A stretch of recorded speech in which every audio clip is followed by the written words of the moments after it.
चोरों और लुटेरों के खिलाफ एक जदोजहद थी, आज भी वही जदोजहद है जो जारी है। इंशाअल्लाह ताला ये जो सिलसिला शुरू हुआ है ये मंतकी इंजाम तक जो है वो पहुंचेगा। सुप्रीम कोर्ट ने आज ये केस की हेयरिंग की है और देखिए हमारा बड़ा सिंपल ये जो रेफरेंस है आज इसके ऊपर भी बात हुई है।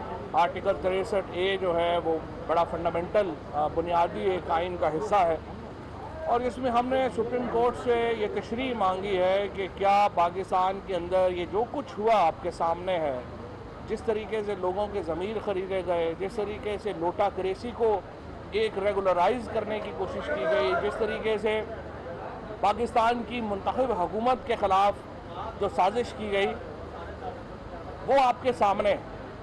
और इन हालात में जो आर्टिकल 63A है उसकी तशरीह की जाए और बताया जाए कि क्या पाकिस्तान के आइन के तहत ज़मीर फरोशी की इजाज़त है या नहीं है, पाकिस्तान के आइन के तहत लोटा करेसी की इजाज़त है या नहीं है, पाकिस्तान के आइन के तहत वोट बेचने की इजाज़त है या नहीं है। ये मैं आपको आम आदमी की अल्फाज ज़बान में बता रहा हूँ कि हम पूछ क्या रहे हैं सुप्रीम कोर्ट से और उनके जो भी जवाब आएंगे वो उसके सामने इंशाल्लाह गोश गुजार करेंगे। देखिए मुझे लगता है कि इस पर कोई शुबा नहीं है कि बड़े यहाँ पे जिस तरीके से तरीके इंसाफ की और इमरान खान की जो हुकूमत है, जितने बड़े माफियाज के ख़िलाफ़ हमने और इमरान खान ने कदम लिए, हमें पहले दिन से पता था कि यहाँ साजिशें होंगी। हमें पहले दिन से पता था कि यहाँ पर इतने बड़े जो डाकू हैं उनको रूट आउट करना, उनको उखाड़ना एक चैलेंज है। लेकिन पहला मौका नहीं है कि इमरान खान ने इस तरह के चैलेंज से जो है वो नबरदाजमा हुए हो। इमरान खान ने हमेशा ज़िंदगी में बड़े चैलेंज लिए हैं और इनको भी हम इंशाअल्लाह ताला इंजाम तक पहुंचा के दम लेंगे। जहां तक आज मैं सुन रहा था कि अपोजिशन को तकलीफ है, अगर 22 तारीख को इजलास नहीं हुआ तो 25 को हो रहा है। 3 दिनों में कौन सी आपकी क़यामत आ गई है? मुझे आप बताइए, जितनी OIC के खिलाफ इस अपोजिशन ने कैंपेन की है इतनी तो इंडिया और इसराइल ने मिलकर कैंपेन नहीं की है। मुझे शर्म आती है कि ये जो लोग यहाँ पे खड़े होके कहते हैं OIC होके दिखाओ तो हमें पता चलेगा, और ये जो अभी मौलाना फजलुर रहमान आपके सामने बातें करके गए हैं, एक इनसे सवाल पूछे आप कि आपने अपने पूरे कैरियर में, सियासी कैरियर में इस्लाम के नाम के ऊपर वोट तो लिया, इस्लाम के नाम के ऊपर किया क्या? ये इमरान खान है जिसने आज आलमी दुनिया में इस्लामोफोबिया के ख़िलाफ़ एक मुहिम खड़ी की। इमरान खान है जिसने नामूस रसालत मोहम्मद मुस्तफ़ा सल्लल्लाहु अलैहि वसल्लम के ऊपर पहरा दिया। और ये इमरान खान है जो पाकिस्तान में एक इस्लामी फ़िलाही ममलिकत के लिए आगे बढ़ रहा है। इन मौलवियों ने ये जो सारे हमारे ख़िलाफ़ आज खड़े हैं, सवाए दीन फरोशी के किया क्या है? इन्होंने हमारे यहाँ पे सवाए वोट लेने के लिए मज़हब को बेचने के किया क्या है? मैं इस पे अपोजिशन की, मैं स्पेशली जो हमारे जो हमारे नए नौमौजूद लीडर्स हैं, उन्होंने जिस तरीके से इस्लामी खारजा इस्लामी वज़राए खारजा की कॉन्फ्रेंस को तहक़ीक़ करने की बात की, जिस तरह से ये नो कॉन्फिडेंस, अगर आप ये जो इस्लामी वज़राए खारजा की कॉन्फ्रेंस है ये आज से कम अज़ कम साल पहले जो है वो उसके डेट्स तय हुई हैं, उसकी जो हतमी तारीख है वो भी 6-8 महीने से पहले आई हुई है। क्या क़यामत आ जाती अगर आप ये रेजोल्यूशन 10 दिन बाद मूव कर देते? लेकिन नहीं हुआ। तमाम एफर्ट इस वक्त हमें नज़र आती है पाकिस्तान के मुफादात को जद पहुँचाने की। इतनी एफर्ट, इतनी कोशिश हिंदुस्तान और इसराइल की तरफ से नहीं हो रही इस्लामी वज़राए ख़ारजा के ख़िलाफ़ की कॉन्फ्रेंस के ख़िलाफ़, जितनी हम देख रहे हैं कि ये फजलुर रहमान और इनका ये जो सो कॉल्ड अलाइंस है वो ये कर रहा है। इमरान खान डट के खड़े हैं। हमने अपने लोगों को 7 दिन का नोटिस दिया है, मौका दिया है, वो वापस आ जाएं। अगर वापस नहीं आते उनकी डिस्क्वालिफिकेशन होगी सारी उम्र के लिए इंशाअल्लाह ताला। आज वो अपने बच्चों को मुंह दिखाने के काबिल नहीं है। उनके भाइयों की हमें कॉलें आ रही हैं, उनके घरों से हमें कॉलें आ रही हैं, वो शर्मिंदा हैं इन लोगों की हरकत के ऊपर। इन लोगों को मैं फिर ये मौका, ये कल भी वज़ीर आज़म ने कहा है, आप वापस आ जाएँ, आपका बेहतरी होगी। और ये जिस तरीके से आज सुबह असद कैसर साहब के ऊपर जिस तरीके से अटैक लॉन्च किया गया, मैं ये समझता हूँ स्पीकर अगर आपकी बातें मानता चला जाए तो वो बहुत अच्छा है। अगर वो इस्लामी, अगर आप 3 दिन के लिए हॉल आपने इस्लामी सरबराही कॉन्फ्रेंस को दिया है और वो भी कौमी असम्बली की अपनी करारदाद है जिसके ऊपर आपने दिया, स्पीकर बाउंड है नेशनल असेंबली की रेजोल्यूशन के ऊपर अमल करने का। आपने वो 3 दिन के बाद आपने उनको दे दिया, 3 दिन में कर दिया। अभी आप किस तरह की जुबान इस्तेमाल कर रहे हैं स्पीकर के खिलाफ? और ये सारे, मैं ये समझता हूँ कि एक और सुबह मैं देख रहा था कि ये कह रहे हैं कि ये जी अपना बड़ी हमारे एक वक्त एक जो मुहिम चलाई जा रही है फौज के ऊपर, जिसमें सारा PMLN का मीडिया सेल मुलव्वस है। PMLN का मीडिया सेल PTI के DPs बनाकर उनके नाम चेंज करके फौज के खिलाफ मुहिम चला रहा है। ये इनका ख्याल है कि फौज में और PTI में तफरका डालेंगे। हम नून लीग नहीं है जो छोटी सी बात के ऊपर फौज के खिलाफ जो है वो बगावत के ऊपर उतर आए या छोटी सी बात के ऊपर फौज के खिलाफ साजिशें शुरू कर दें। इमरान खान और पाकिस्तान की फौज, ये कैसा कॉम्बिनेशन है जो पाकिस्तान के एक बेहतर और एक मुस्तहकम इस्तेहकाम वाले पाकिस्तान के तक का आयनादार है। और ये इंशाल्लाह कॉम्बिनेशन जारी रहेगा। पाकिस्तान की अफवाज पाकिस्तान की हुकूमत के पीछे खड़ी हैं। ये पाकिस्तान के आइन का भी तकाजा है, पाकिस्तान के जो अफवाज की जो जिम्मेदारियां हैं उनका भी तकाजा है। वो हुकूमत पाकिस्तान के पीछे खड़ी होंगे इंशाल्लाह ताला। और कभी भी देखिए, ये मामला नहीं है, कभी चोर और सिपाही भी मिलके चल सकते हैं। ये तो सारे चोर हैं, इनके साथ सिपाहियों का क्या ताल्लुक? कोई सिपाही जो है वो चोरों के साथ नहीं मिलता, ये इनकी ख्वाहिश है। मैं इनसे कहता हूँ अपने किरदार को बदलने की कोशिश करें। जिस तरीके से इन्होंने डाकुओं और चोरों की एक पूरी सल्तनत खड़ी कर दी है और फिर एक्सपेक्ट करते हैं कि पाकिस्तान के लोग इनके पीछे खड़े होंगे, कोई आपके पीछे खड़ा नहीं होगा। इस लड़ाई में इंशाल्लाह ताला फतह हक की होगी और सच की होगी और इंशाल्लाह इन सबको पता चलेगा कि ये नहीं करना चाहिए। देखिए जी, 3 चीज़ें मैं आपके सामने उनकी क्लैरिफिकेशन करना चाहता हूँ। सबसे पहले तो ये है कि जो स्पीकर साहब ने इजलास तलब किया है 25 तारीख का, उस पर एतराज़ ये किया जा रहा है कि वो आइन की गोया खिलाफ वर्जी है। मैं आपको कहता हूँ, आप अभी अपना गूगल करें, पाकिस्तान का आइन निकालें और उसके अंदर आपको 254(3) पढ़ें। उसमें लिखा हुआ है कि अगर किसी जगह कोई वक्त मुकर्रर है असेंबली के अंदर कोई एक्ट करने का और उसके अरसे के अंदर वो एक्ट नहीं होता, तो इस ग्राउंड पे ना उसको चैलेंज किया जा सकता है, ना ही ये कहा जा सकता है कि कोई गैर कानूनी काम हुआ है। इसलिए स्पीकर साहब ने आइन के ऐन मुताबिक अपना डेट तय की है 25 तारीख की। दूसरी चीज़, सारे जानना चाहते हैं कि कब मोशन आएगी।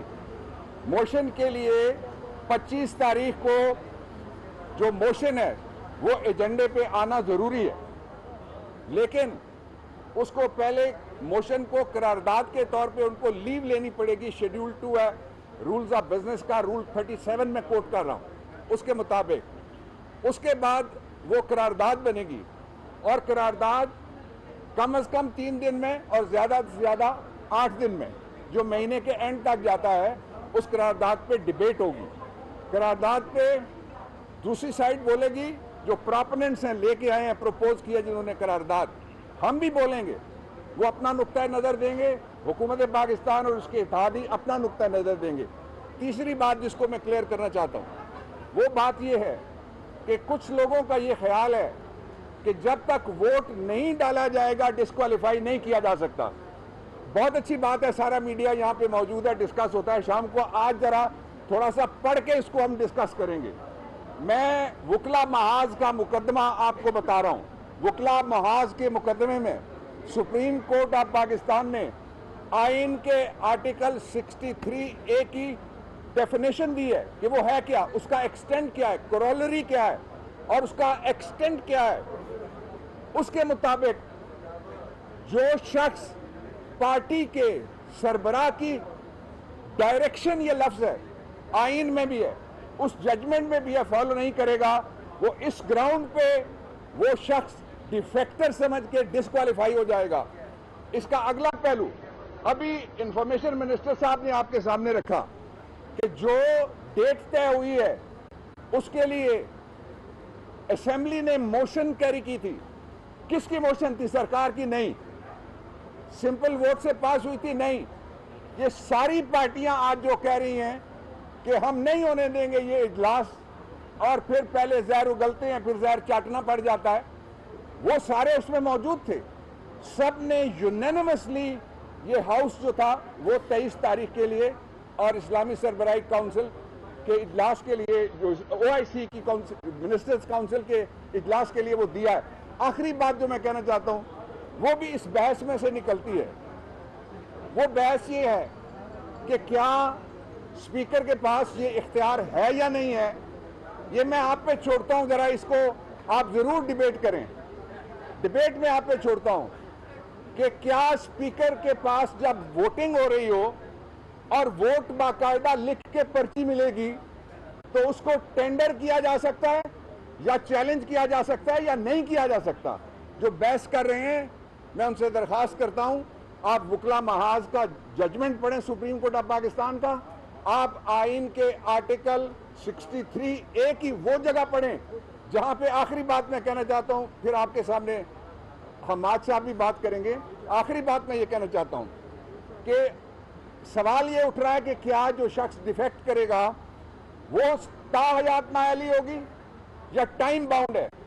इस सिलसिले में जो फैसला हुआ उस फैसले में समीउल्लाह बलोच का केस है 2018 का 405 PLD में रिपोर्टेड है, देख लीजिए वो भी। उसमें मैं वकील था और वो फैसला बहुत पहले उसके लिए मुझे लीव मिली थी। वो एक आम केस था बलूचिस्तान का। उसके नतीजे में जहांगीर खान तरीन और नवाज शरीफ दोनों साहिबान डिस्क्वालीफाई हो गए थे। उस फैसले में सुप्रीम कोर्ट ऑफ पाकिस्तान ने 62(1)(f को डिफाइन किया है और कहा है कि अगर किसी जगह डिक्लेरेशन होगा किसी कोर्ट का कि ये नॉन प्रोफिलिगेटर सादिक अमीन नहीं रहा तो फिर उसको डिस्क्वालीफाई किया जाएगा ताहयात। उस जजमेंट को सुप्रीम कोर्ट बार एसोसिएशन ने चैलेंज किया।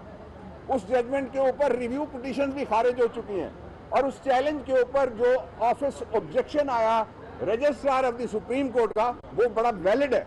वैलिड इसलिए है कि उन्होंने कहा कि इस केस का फैसला हो गया, इसकी नजरसानी का फैसला हो गया, अब उसको किसी तरह से दोबारा जिंदा नहीं किया जा सकता। और ये सवाल उठा था जब मैंने भुट्टो शहीद के रेफरेंस के लिए इस अदालत में खड़े होकर मैंने इस्तीफा दिया था बतौर वजीर कानून, और वो रेफरेंस मैंने कॉन्टेस्ट किया था जो अभी पेंडिंग है। उसके बाद जो 63A है ये 62 भी नहीं है ना 63 है, ये एक सेपरेट आर्टिकल है। 62-63 में तयशुदा है कि जो अरसा जिस जगह लिखा हुआ है नाअहली 3 साल भी है नाअहली 5 साल भी है, उस अरसे के लिए नाअहल होगा। और जो उस वक्त इस बेंच में शामिल थे एज सीनियर जज और साकिब निसार साहब चीफ जस्टिस थे, और आज जो मौजूदा हमारे चीफ जस्टिस साहब हैं मोहतरम, उनकी लिखी हुई जजमेंट है। वहां चाहिए था डिक्लेरेशन बाय अ कोर्ट। अब आर्टिकल 63 निकाल के फिर पढ़िएगा A, उसमें लिखा हुआ है declaration by the head of the parliamentary party. अदालत के डिक्लेरेशन की जरूरत नहीं है, वो उन्होंने सेपरेट कर दिए। इसलिए जो ही अगर कोई वापस नहीं आता, जो दोस्त गए हैं, तो इमरान खान जिस वक्त लिखेंगे कि मैं डिक्लेयर करता हूं कि ये डिफेक्ट हो गया, आप आइन पढ़ लीजिए, वो डिफेक्टर पेनल्टी का हकदार हो जाएगा। बाकी प्रोसेस मैं नहीं बता सकता, वो हमारी स्ट्रेटजी का चूंकि हिस्सा है। हमारे साथ मैं सिर्फ इतना कहना चाहूँगा, मैं एक ज़रूरी बात करना चाहता हूँ। मैं सिर्फ इतना कहना चाहूँगा कि पाकिस्तान इस वक्त एक डिफाइनिंग मोमेंट से गुजर रहा है और पूरी कौम ये देख रही है कि क्या ये जो पुराने पाकिस्तान की करप्शन, ज़मीर फरोशी, हॉर्स ट्रेडिंग, लोटाक्रेसी, क्या हम वापस पाकिस्तान को उस तरफ धकेल रहे हैं, या हमने पाकिस्तान और पाकिस्तान के अरकान, पाकिस्तान के मुंतखब अवान में जो ऑनरेबल मेंबर्स बैठे हैं, क्या हम अब एक साफ़ सुथरी सियासत की तरफ जा रहे हैं। ये वाज़े रहे कि जब ये कानून फ्लोर क्रॉसिंग लॉ का पास किया गया था तो इन्हीं जमातों ने ये पास किया था, और उस वक़्त जो लेजिस्लेटर्स थे उनकी नीयत यही थी कि यही अमल जो आज देखा जा रहा है ऐसा अमल ना हो सके। तो ये वाज़े रहना चाहिए। और मैं आपको एक और बात बताना चाहता हूँ कि इस वक्त आप अपने गली मोहल्लों में ये कैमरे लेके जाएं, अवाम एक तरफ खड़ी है, पाकिस्तान और पाकिस्तान की अवाम एक तरफ खड़ी है, और चोरी का पैसा, चोरी का सरमाया और चंद ज़मीर फरोश और चंद ज़मीर फरोशों के सौदागर एक तरफ खड़े हैं। इंशाल्लाह ताला जीत नए पाकिस्तान की, साफ़ सुथरी सियासत की, ईमानदारी की और आइन और कानून की बालादस्ती की होगी। स्पीकर कौमी असम्बली तहरीक इंसाफ की पार्लिमानी पार्टी इजलास में शरीक हो रहे हैं, इसको आप कानून की रोशनी में कैसे देखते हैं, क्या वो शरीक हो सकते हैं? एक सवाल जी, फ्लोर क्रॉसिंग करने वालों के हवाले से आप इतना वो कह रहे हैं वापस वो तो पीएम बिल्कुल आ सकते हैं, जब तक वोट नहीं दिया आ सकते हैं। क्वेश्चन ये है कि आपने अपनी सब सजाएं बता दी हैं, क्या आप रिलीफ जो वापस आने जा रहे हैं, क्या गारंटी है कि उनको माफ कर देंगे खान साहब? ये तो नहीं होगा कि वापस आ जाएंगे। आप 7 दिन का टाइम है ना, जो तशरीह की है पूरी इन आर्टिकल्स की, अगर हुकूमत इतनी एक मिनट एक ही कर लेंगे। अदालत से तशरीह लेने की क्या जरूरत है? और अभी फाइनल तशरीह तो अदालत ही सर, करती लेकिन है। आपने अभी अपना फैसला सुना दिया, आपने कहा कि वो ना का हयात ना है, तो आपको नहीं लगता हमारी कि बेंच आया है interpretation- तो अभी तो फैसला होना है? देखे ना, इंटरप्रिटेशन का हक तो मुझे है ना अपनी। यार बात सुने, यार एक तो सवाल के इस तरह से आप लोग सवाल है ही ना, तबसरे आ रहे हैं।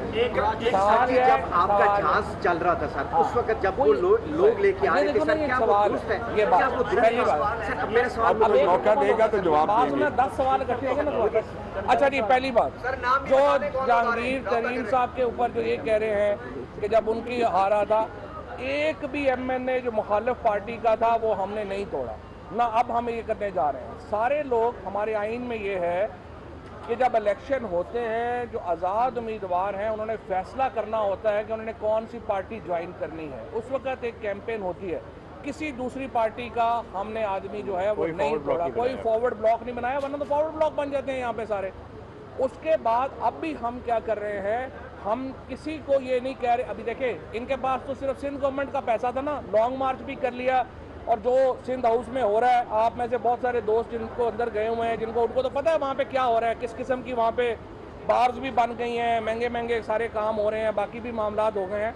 हमारे पास तो 4 सूबों के पैसे थे, पंजाब के पैसा था, कश्मीर का पैसा था, केपी का पैसा था, जीबी का पैसा था। हम पैसे लगाने शुरू करें तो मुकाबला हो सकता है, लेकिन इमरान खान ने पहले दिन वाजे किया, इमरान खान ने कहा ना हमने 1 रुपया दे के किसी बंदे को ना लाना है, ना ही असूलों के ऊपर जो है हमने कोई कॉम्प्रोमाइज़ करना है। ये है वो लीडरशिप का फ़र्क जो इमरान खान और बाकी पार्टियों में और बाकी लोगों में आपको मिलता है। और इंशाअल्लाह ताला जिस तरह हमाद ने कहा, ये वो सीढ़ी है जिसके ऊपर चढ़ के हम नया पाकिस्तान अचीव करेंगे। Thank you.